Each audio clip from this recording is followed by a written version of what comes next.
TDP Amaravati అంశాలపైన YCP నేత దేవినేని అవినాష్ చేస్తున్న వ్యాఖ్యలపైన స్వచ్ఛంద కార్పొరేషన్ చైర్మన్ పట్టాభి స్పందించారు. గతంలో దేవినేని నెహ్రూ చేస్తున్న వ్యాఖ్యలను వినిపించిన ఆయన వాస్తవాలను మరిచి కొందరు నాయకులు అనుచిత వ్యాఖ్యలు చేస్తున్నారని ఆరోపించారు. దేవినేని నెహ్రూ రాజకీయ జీవితం టీడీపీతో ప్రారంభమై ఆ పార్టీలోనే కొనసాగిందని గుర్తు చేశారు. కుటుంబ నేపథ్యం, రాజకీయ వారసత్వంపైన కూడా ప్రస్తావన తీసుకొచ్చిన పట్టాభిరాం వ్యక్తిగత దూషణలకు రాజకీయాల స్థానం ఉండకూడదని వ్యాఖ్యానించారు. విధ్వంసాలేంటి? రెస్టారెంట్లో ఒక మైనారిటీ మహిళ పెన్షన్ అడిగితే నువ్వు చేసిన దాడేంటి?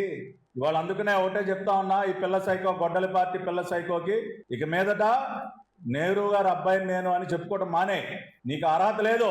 నెహ్రూ గారి బొమ్మ దయచేసి ఆ గొడ్డల పార్టీ బ్యానర్ల పైన నెహ్రూ గారి బొమ్మ వేయబాక నువ్వు.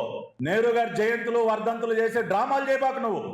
ఆయన ఆశయాలకు అనుగుణంగా, ఆయన మాటలకు అనుగుణంగా, ఆయన సిద్ధాంతాలకు అనుగుణంగా పని చేయటం నీకు చేత కానప్పుడు ఆయన వర్ధంతులు జయంతులు చేసే డ్రామాలు చేయబాకాయా నువ్వు.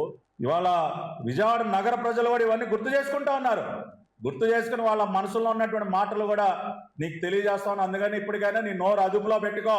అరే నువ్వు కష్టంలో ఉన్నావు, తండ్రి గారు పోయిన తర్వాత నువ్వు బాధలో ఉన్నావు అని అనేక సందర్భాల్లో లోకేష్ గారు నీకు అంత ధైర్యం ఇచ్చి నీ ఇంటికి వచ్చి నీ ఆతిథ్యం స్వీకరించి నీ ఇంట్లో భోంచేసి వెళ్ళిన 10 రోజులకి జెండా మార్చేస్తావు. నువ్వు సిగ్గుందా నీకు? అసలు నీ క్యారెక్టర్ అయినా నీది? అసలు ఏం మనిషివా నువ్వు? Characterless fellow. నువ్వు అసలు రాజకీయాల్లో ఉండడానికి అర్హత ఏముంది నీకు? మినిమం ఇంటిగ్రిటీ లేదు, క్యారెక్టర్ లేదు. ఆ దాడులేంటి, ఆ విధ్వంసాలేంటి? రెస్టారెంట్లో ఒక మైనారిటీ